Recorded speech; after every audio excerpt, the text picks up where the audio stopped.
Yeah. So Sardar Udham, in that film, Bhagat Singh is talking about what he would do when he gets freedom. Yeah. And actually a lot of the things he says he would do, these boys are doing. The important line over there is Sonia says to Sue, Laxman Pandey jaise ghatiya log ko, we should not give space. And I was thinking that is a very important line because both of them think of each other like that. It's so weird. The guy he hates is the one that could relate to him the most. Like right now you see around the world the protests are happening.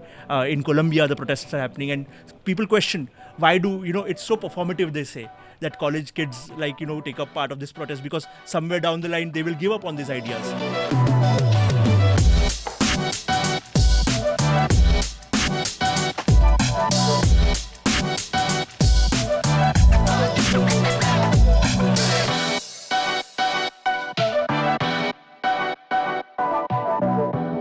So I'm very excited about today's episode, so we say in this podcast, right, that we are going to jump into the shoes of character and try to understand them a little bit better. So the reason I'm excited for this particular character is before this podcast, or if few years back you had asked me about this character, I had huge disdain for this character, Laxman Pandey, which Atul Kulkarni plays in Rang De Basanti, right? So I think the places that we come from, we are mostly the urban elites, and we sometimes rightfully so get blamed for not understanding the rest of the India, and sort of not listening to the ground level, not being in touch with the ground level reality. And sometimes I think it's fairly justified, that criticism that we get. And Laxman Pandey in some ways is also coming from that idea of India, those spaces. So when we said we are going to dive into this particular character, I was like, yeah, let's do that. This character that I have a little bit of disdain towards, I'm excited of diving into. What do you feel about it? So yeah, for me it's been an evolution, and of when I first watched it when I was 13 in theaters, it worked for me. I was like, oh yeah, of course this person goes through a redemption arc. I didn't even know the word redemption, but you know what I mean. Overall I was like, oh yeah, makes sense. The more distance I get from the character, and I have not seen the film in a while, right? The more that there's a voice in your head that's like, I don't think that's justified. I don't think he should have got that redemption. Does it make sense? How can he change so quickly? There's all these things. And I did think, and we discussed this, right? There's more of a darkness to this character. I thought there would be. Yeah. But then when I rewatched it, I was like, oh, wait. It was very clear that this character needed redemption. Yeah. It's very clear that this character had the right intentions. Yeah. So when I watched it this time, I was way more aligned and understood where he came from. So when you say right intentions, what do you mean exactly? I just think that his intent is for the betterment of the country. He truly believes what he's doing is helping the country, and there is no personal gain attached to it. A lot of characters that interact with Laxman Pandey attach profit and personal gain to their actions, but Laxman Pandey very clearly doesn't do that. Right? For him, he is seeing outside of himself, which is what you want, right? For someone that's fighting for the country, where you're seeing beyond yourself. Yeah. So it was just aligned with the wrong people. Yeah. That's it. Yeah. So I think of all the 4 or 5 characters, these boys that are in the movie, I think Laxman Pandey is someone who has a very clear purpose, right? Other than that, he does not like these people because he thinks they are good for nothings. He thinks they don't care for the country or its people. He wants the idea which for him is our culture, the way this was, this is what his introduction happens this way, right? He says, "Band karo ye naach gana jo kar rahe ho," and whatever, you're attacking our, he's like, you are attacking our culture and taking away from it. So he's kind of trying to preserve that idea and coming from those spaces. Yeah. And I think, so when I was earlier talking about my disdain for this character, because, the times that we were raised in and all that, we were bought the idea of sort of coexistence of everyone. And, sort of, when this character was introduced in that manner, it puts you off a little bit, right? In the name of preservation of culture, he's actually inciting violence. He's actually disturbing the harmony of the society. Sort of people like Laxman Pandey sort of come from those spaces and, do this like which in the movie also, like, you know, his introduction happens in that manner. Yeah, right? but I think the thing that stood out to me on this watch was he is clearly someone that's well versed in the freedom struggle. Yeah. Like he knows what happened that took us to 1947, right? He knows off the top of his head the number of people that died in Jallianwala Bagh, you know, when they're sitting. So I was like, okay, so this person is very well versed with that. Yeah. He knows what the British did. He understands that. And the Western culture to him are the British. Yeah. So when he sees, you know, Indian people embracing what he thinks is the Western culture, for him, it's like, what are we doing here, right? Yeah. Is this what they fought for? Is this what they sacrificed their lives for? Yeah. And basically, his idea of what has now become the status quo, the evil, is just misaligned. Like he thinks it's the Western culture that's seeping in, not realizing that the thing that's seeped in is what he's working for. Yeah. That's just the difference. Yeah. So in his perspective, it's completely justified that he's stopping this. Yeah. And also in violent measure, because if you think about it, a lot of these freedom fighters, they weren't always non-violent. Yeah. They were disruptors. They did cause damage to property and things like that. So what he's doing, he thinks he's just doing that. Yeah. In his idea, what is like the remnants of the British. Yeah. I think if you think of the character, I think a lot of his internal monologue also is that, oh, I wish I was born during independence. Yeah. During the struggle of independence, right? Like that romanticization of, oh, I could have given my life to the country. It was so, the purpose, like the enemy was very clear at that point of time, right? Like the Britishers who are ruling us. Maybe not clear to the people of those times because, again, establishment is establishment at any point of time and all that. But, so I think that is the internal dialogue which he's having with himself. And thereby, during this time, like, as you are rightly pointing out, like these people, like the students of the same university that he goes to, who are now, you know, sort of embracing the practices or like, you know, embracing the lifestyle, like which all sort of urban people sometimes do. They grow away from their roots and kind of, you know, like cling to what is hip and trendy and all that. Yeah. And he's sort of against that, like from the beginning, right? I think that's what you're talking about. It's a very interesting thing, right? Like his idea, he lives in a world where people have to fight for their food. And he's seen people fight for their voice, for their freedom, right? And he knows what that was like. So now he's seeing these people chill, you know? And he's like, the privilege, the audacity of these people to just not acknowledge it and have it, some symbol of it with them, not appreciate it, just party.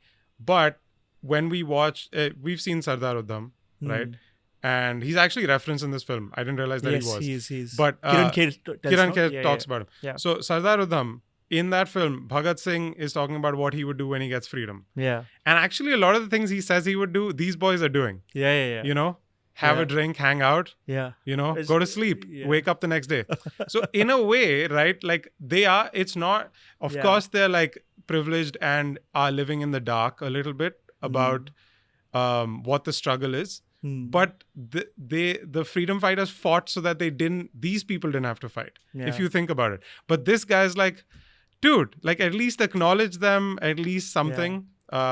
I think the darkness of this character that we associate with, like why there is that imagery, the more you don't watch this film, you know, the longer it goes, you think this character, it kind of tricks you. You start thinking that this character had something more sinister. But I think that comes from his reaction to Aslam. Okay.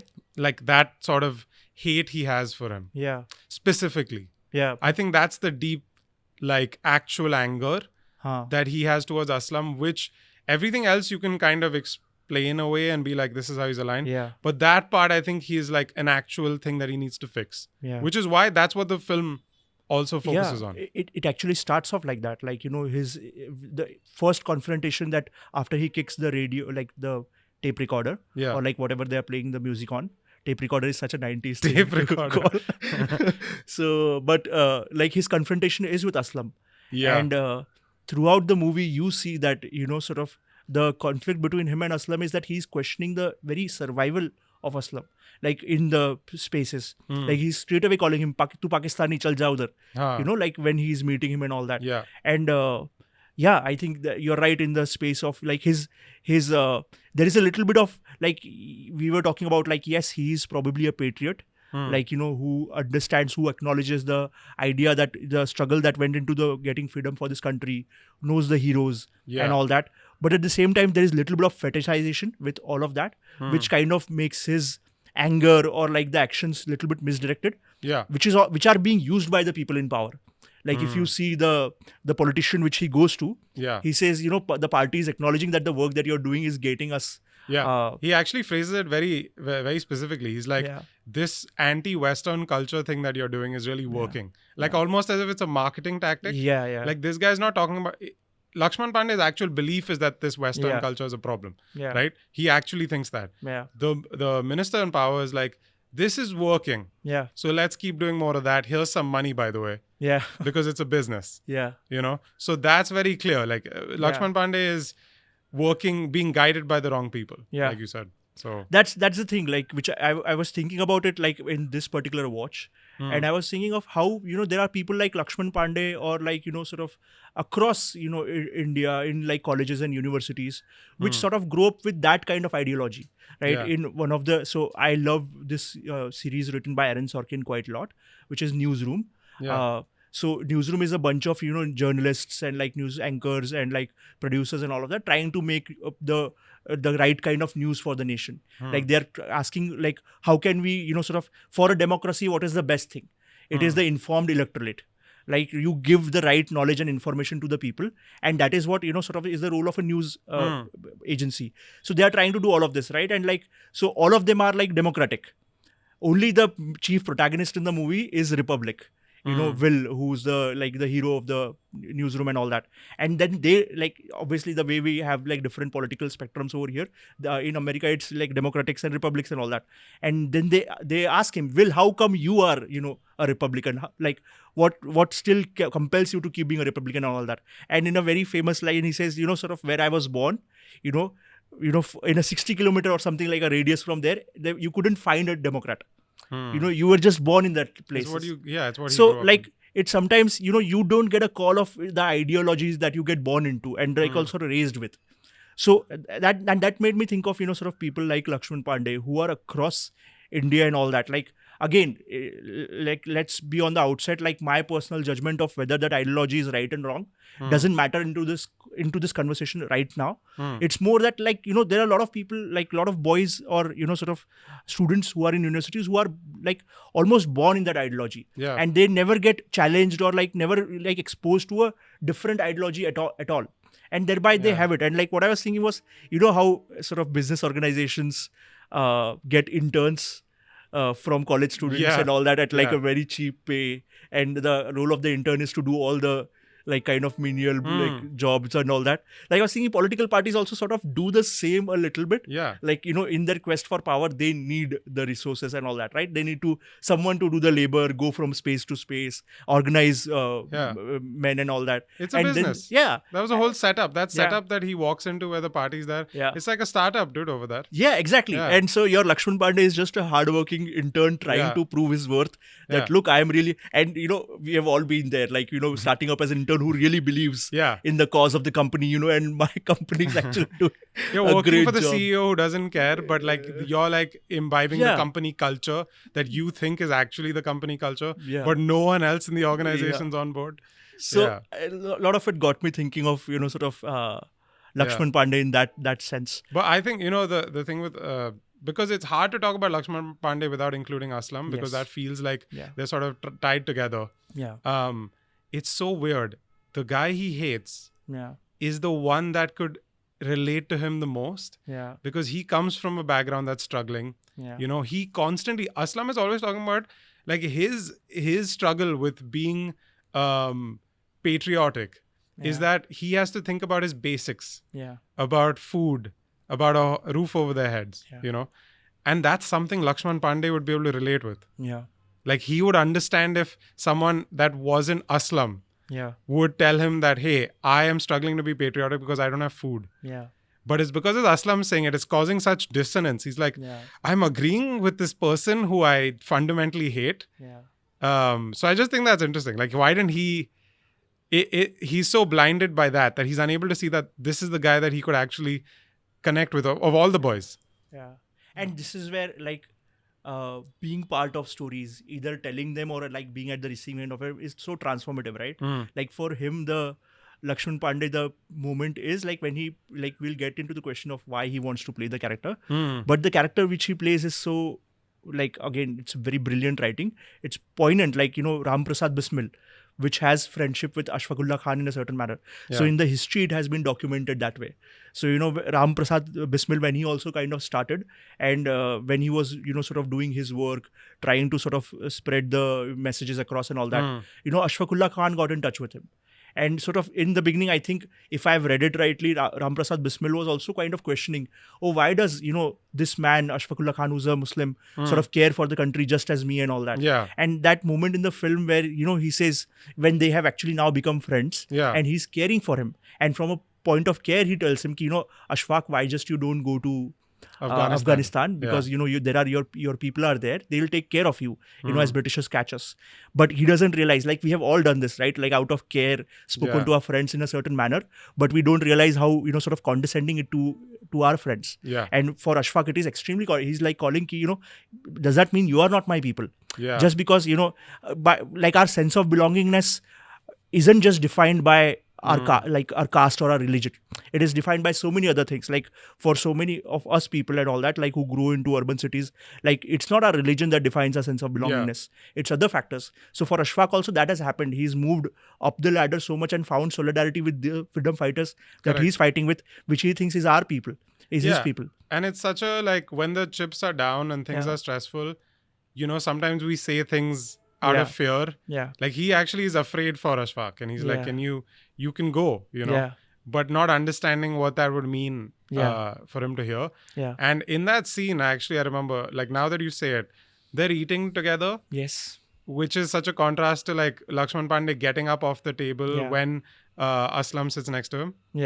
Like, immediately gets, and I was like, whoa, that's very deliberate that they, back in the past there, they were fully aligned, but here he can't even sit with him. Even though, like, he kind of agrees with what he's saying. You can tell in his silence that he's like, oh yeah, that's a good point. But also I can't. He's still fighting it. There's actually, like, many beats through which he slowly gains acceptance that I didn't notice before, because he doesn't say anything explicitly. So, but it is such deep-rooted within him, right? Like, his instant reaction the moment Aslam comes and sits next to him is to get up and, like, shift to another table. And tu kyun adjust kar raha hai bhai? Like, is the line which is thrown over there. But it's so deep-rooted for, sort of Laxman in that sense. Like sharing a meal with someone is such an intimate act. Like, you grow so much, like, and I think if you want to have that kind of growth with life, you should have, like, meals with different sets of people and all that, like, which Anthony Bourdain, I guess, talks a lot in his series of autobiographies and travel blogs, which he does and all that. But yeah, that's a very, but let's talk about the idea of, like, what compels, if we look at the character. I think we have talked about this character from a larger context quite a lot. But if you look at this guy and, like, what compels him to join this movie, like, what is happening? Because, like, the background is that he doesn't like these people. They fight all the time. But as soon as he's like, oh, this movie's getting made, cool, I'll do it. Like, he's actually very cool, I'll do it. The boys are like, no, dude, we don't like you. Why are you here? You treat our friend like shit all the time. We don't like you. When you were talking about it, I think I got some insight into why he would do the film, is that he feels like he belongs to that era. And now here's a film. He gets to do role play. He gets to do role play, dude. He's like, now I get to act it out. In this idealistic world where these people are larger than life, on screen. And you get to show your reverence to them by playing them. And they're given their due, in a proper way. The first moment is actually he sees them. I think he hears Siddharth's character, Karan. He hears him recite the lines of Bhagat Singh. And he's just peeking through he's just, like, watching them from a distance. I think something about, like, he probably connects with the fact that this person's actually trying to capture what was happening more precisely. This white girl who's come here is somehow trying way more than these boys. I think he's sold on her commitment to it. Strangely. I'll tell you what, like, if you look at this story, Rang De Basanti, as a love story, it is a love story for Laxman Pandey. It is a love story between him and his country. And, which is always there. That love has always been there. But like, how in love stories there comes some point where your internal, like things there's a chaos inside. You don't understand. You can't make a sense of things and all that. Like the storm of love, maybe for the lack of a better word that we talk about. Yeah. So that is the moment for him is when he's watching these boys from a distance, take part in the play. I think that is a very brilliant moment and like in the film, because he's thinking like, what, these boys that I think like are not, good enough, like who are like kind of like not doing the work and all that. So how are they becoming a part of this film? And probably I should give it a shot. So I not I should give it a shot, but like this particular role is very important for me. So he's kind of getting into it. So so when he, sort of his entry happens into the film, like which Sue is shooting, right? Like when he finds out that she's looking for Ram Prasad Bismil, and then they are really struggling because, sort of the energy that Ram Prasad Bismil has or the ideologies that he has, she's struggling to cast someone in that role and like, find someone similar to that. So that is the time he shows up, no? Like, you will not find between these people. And like, it is almost like extreme FOMO for him. That if I don't do it, like, I like this, none of these people will be able to do justice to it. Yeah. So I have to kind of go for it. And that is how he kind of, injects himself into the role. And his resentment for them doing it is so strong. Plus his want and love to do it is also so strong that he's able to look past his actual resentment for Aslam and them. Yeah. Like he's able to look past all of it because it's like, no, we have to get this right, guys. Like we can't screw this up. It's important. And I love him showing up for the audition. Yeah. And he like crosses his arms like, yeah, dude, it's me. Yeah, it's me. The confidence is so good. And it's such a contrast to the auditions they do right at the start, right? Because all these people are just like trying to land it. They don't know what to say. Yeah. They've not got the tone right. And this guy just nails it. Like he knows the exact Sarfaroshi ki tamanna, which is something that Bismil made like immortal. Yeah. And him just knowing it. Also that little moment of him handing the paper back, like, I got it memorized, by the way. Yeah. So I'm already off page. So I think that was incredible. Yeah, there are two things over there. Like, the poem which we are talking about, Sarfaroshi Ki Tamanna, it was originally written by Bismil Azimawadi, like a Urdu poet, after Jallianwala Bagh massacre happened. Yeah. And so Bismil then, sort of when Ram Prasad Bismil went to jail, he was, kind of, sort of he made it famous when like, he was singing it and like he was carving it out. And we will talk about that in a bit. But in that particular moment when you're talking about his audition scene when he comes in, the important line over there is Sonia says to Sue, Laxman Pandey jaise ghatiya log ko, we should not give space. And I was thinking that is a very important line because both of them think of each other like that. Yeah. And that is the achievement of the people in power. If when you have to divide people and all that, you make, you almost rob the humanity of the other. Yeah. That these people don't have a chance even of redemption. Like, every human has a chance for redemption, but it's just made, like, at that point of time, Sonia is thinking that, Laxman Pandey is not capable of transformation at all. Yeah. He's a terrible person and we shouldn't work with him for that reason. Sue is coming more from a neutral gaze and like, sort of from more like a very distant perspective. Yes, Sonia is kind of everyday living that reality and she has seen Laxman Pandey from up close. But I just think in the context of the film and like the larger context, that is a very important line. It is a good case for having the difficult conversations with people that we don't agree with. Yeah. Like, and not, it's that whole echo chamber thing. Yeah. Like, don't exist in your own bubble and maybe see outside yourself. Yeah. And both these people are not doing that. Yeah. And they're kind of pulled together. Yeah. But I'm also wondering, as you were saying that, like, do you think the difference maker is Ajay a little bit? Like, the presence of Ajay in the friend group warms him even more to these people because he's like, but they're friends with like a actual pilot for the country. Yeah. And, he likes them. Yeah. Do you think that's a factor at all? It is because again in Laxman Pandey's journey, one of the scenes which hits him on the inside is when they are at Ajay's house. And, sort of Ajay's mom is looking at the photograph of her husband, who's also an ex-pilot, I think. Yeah. Ex-army officer or something like that. So she's telling, like, like when I married him, I realized, like, their life is not like ours first. It is of the nation's first. Which Laxman Pandey thinks, which is him. They are talking about him also, right? Yeah. Like, he's always that, like, I'll put my life is of my nation first and then for Correct. me.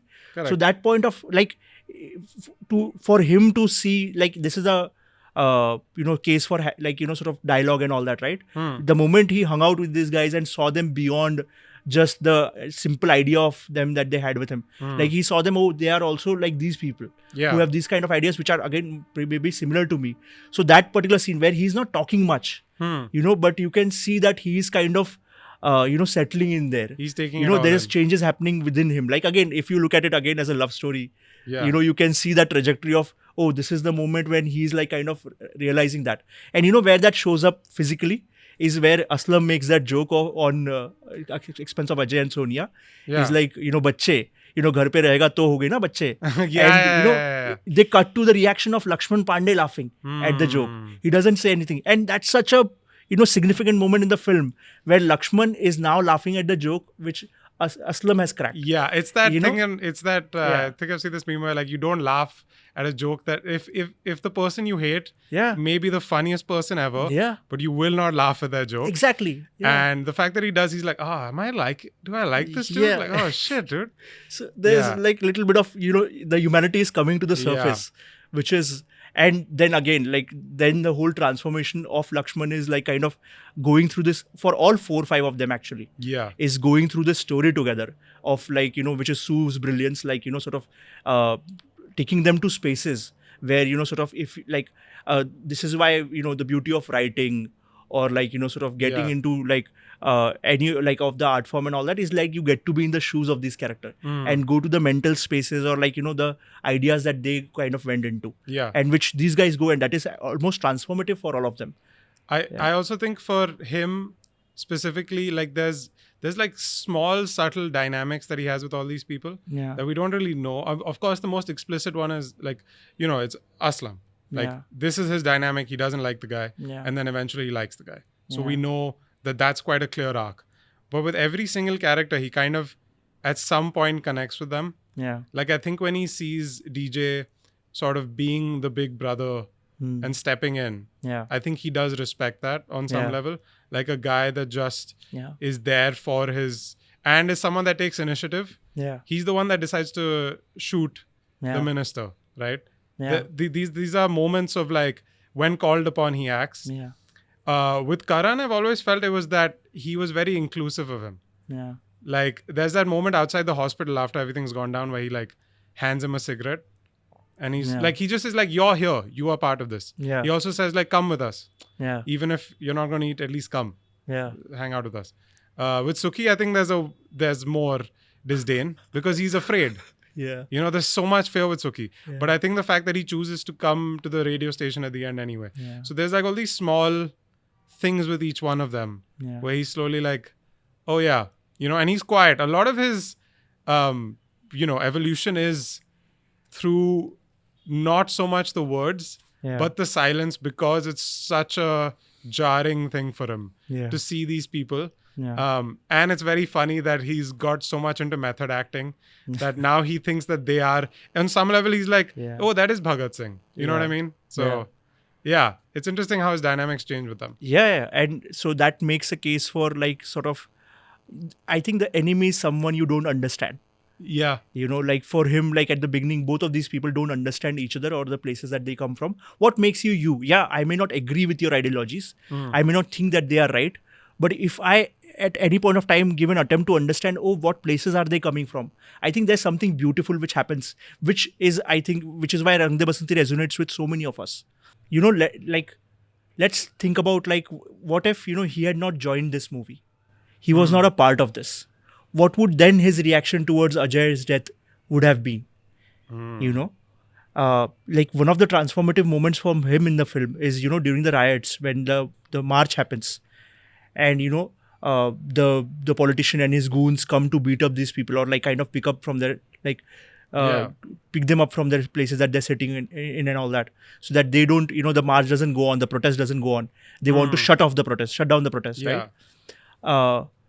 If he would have not joined these people, probably he would have been a part of the men who would have been sort of attacking the protesters, because he would have been thinking, he would have not known the reality of Ajay. But I don't know if I agree with that. Only because Ajay is a pilot. Yeah. He is someone that represents the country. Yeah. And Laxman Pandey is not like a person that would hate for no reason, someone like that, or be on the side. So when he gets presented the information about the MiG, Yeah. you know, I think he would not. I'm not saying that he would have been there at the protest, Yeah. but I don't think he'd be like on board with stopping this protest. Yeah.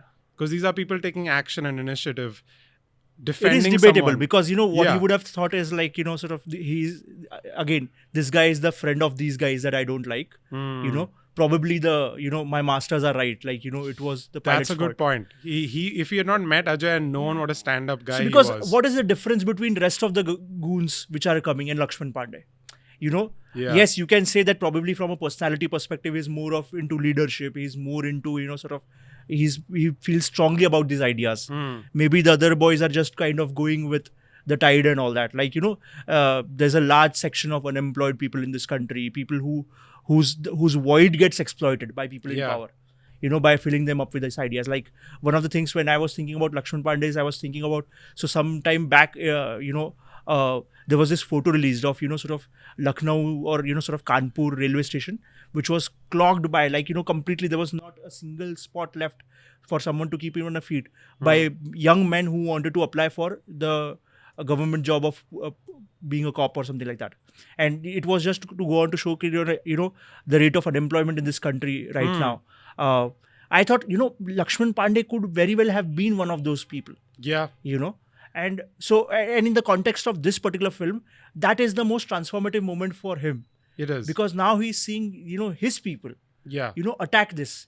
And then when he goes to talk, you know, confront them, he says, तुम अपने सरकार के खिलाफ कैसे खड़े हो सकते हो? So the important line in the film over there is like, you know, I was like, मैं सरकार के खिलाफ नहीं था, मैं तो सच्चाई के पक्ष में था. Yeah. You know, like this is, again, like this is when I thought, look at this movie as Laxman Pandey's love story with his motherland. Yeah. He realizes that, you know, the ideas that probably the way, you know, again, sort of the way men grow up with the ideas of love and all that, we have spoken about that so many times in our podcast, you know, get challenged, and they realize it's not that, you know, like he realizes that like loving his country doesn't mean, you know, sort of believing that everything that his government is doing right. It is more for the people. Yeah. Right? Like the love that he shares for people and all that. So that I think is a very transformative moment for him. It is. When he sees he sees Aslam get attacked. Right? And then he kind of he sees his master like looking at him and like helplessly he realizes that is his moment of reckoning with truth. So the only reason I had like hesitation to say that he would not have, I don't think he'd stop the protest, is because his own party, right? I think the idea usually is in countries, when then there's an incumbent party and there's an opposition, right? Usually what happens is the opposition is constantly protesting and opposing and criticizing and pointing out, which is fair, right? That's what you want to do. You want change to come from disagreements. And his party has probably done a lot of these protests. His party has probably done a lot of these situations where they've said, what you're doing is wrong because it's anti the nation. What is his stance is, you guys are too Western, right? And then here's a pilot who fought for his country, who died for his country, who avoided. The facts are there, right? There was a city there was a village that would have been in shambles if Ajay would have not landed the plane elsewhere. So he knows this. These are things told to him.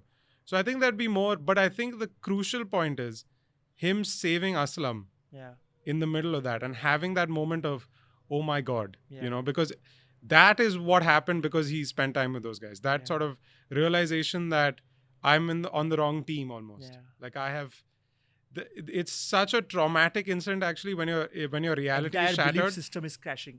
In that moment, that Khoon Chala, that protest, like seeing those people get beaten and seeing his party leader, you know, orchestrating it. He realizes that this is no longer, because he also doesn't know that his party leader is in bed with the government in that way. He didn't know this. That's the additional thing to it, right? He thought they were fighting against everything that the incumbent was standing for. He thought that they were, but he realized, oh, it's all money. It's all just money. You're just in their pockets. And that is such a, like, that would break a man, you know, and he immediately has to make decisions where he has to like step in and then save the one person that he's resented for so long. It's like one of the most powerful transformations, I think. And I didn't buy it first. I remember thinking like, we talked about getting distance from the movie when you don't watch it for a while. You're like, how did he transform? How did it happen? But then you take all these things into consideration and it's like, yeah, of course he did. Yeah. And the transformation, like his belief system is crashing, but it's the transformative force of love. Why we say that it is a love story? Because it's a transformative force of love that is acting through him. Because that scene is followed up with him visiting Aslam's house. Yeah. Imagine the guy he didn't wanted to share a meal with. Yeah. He's now going to his house, like, a guy like Laxman Pandey is walking into house of a Muslim. Yeah. Of like that. And like, there, after everyone has gone, he's saying him, sorry. Yeah. Like, he's not able to like put together. It's like, can't get the words out. That moment of confessing your love, or, sort of where Munna Bhai has to say sorry to, Circuit. Yeah. Like, Circuit, please turn. I cannot say sorry to you. Yeah. Like, that very intimate moment between the two of them. Yeah. And it's just like a very beautiful moment in the film. It is a bit of a love story. Yeah. And even with them, like their dynamics, the way that you set it up was almost like a love, like, him finally confessing his feelings, his true feelings on the matter. I also think it's a fun parallel that Ram Prasad Bismil was a poet. Yeah. Right. Even Ashfaqullah Khan was a poet. Is why they bonded. Yeah. So, like the moment in the film when you see they are going into Ram Prasad Bismil's cell, where he's locked up, you see him writing on the wall. Yeah. He's writing in the mixture of Hindi and Urdu. Yeah. Which is, again, when Ashfaq, the someone from like Muslim community gets brought to Ashfaq and says, here's the Quran. They try to divide him and split him. He says, these people are not yours. You give up their information and all that. The word Aslam uses is Hindustani. Yeah. So Hindustani, there is a beautiful Avdi phrase which is called as Ganga Jamuna Tehzeeb. Which represents like, so Hindustani or Ganga Jamuna Tehzeeb represents this ideas of culmination of different cultures, different worldviews, like literary ideas of looking at this world of coexistence of all of us, the people of Southeast Asia, like of the Indian subcontinent rather, which are coming together and like, we come from different religions, we come from different backgrounds and all that, but we arrive at this because we share a common space, we share a common region. We arrive at this idea of the, like, so that is where Hindustani is a very, Hindustani is a language, like, which is a mixture of Hindi and Urdu. Yeah. Which is, and both Ashfaq and Ram Prasad Bismil, who were poets, they were poets in Hindustani. Yeah. So that kind of brought them together. Yeah. I also thought of it as like, I didn't know that both of them were poets, but I just saw it as Bismil finding his poetry.